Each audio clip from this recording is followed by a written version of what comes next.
Stop, říkejme stop. Týrání zvířat. Ať už jde o psa, či kočku a další zvířátko. Stop, říkejme stop. Týrání zvířat. Pokud se hovado, co týrá zvíře, je k nevíře, že jsi pořád na svobodě. Je to prostě od dnešní době, kdy za týrání či utýrání k smrti zvířete jsou strašný tresty.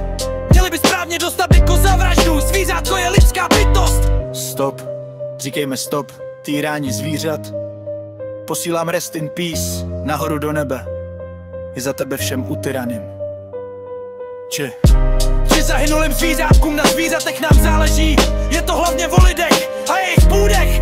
Když je někdo smrt, co týrá zvíře, je k nevíře, že je na svobodě. Rest in peace všem zvířátkům a tyranům kriminál.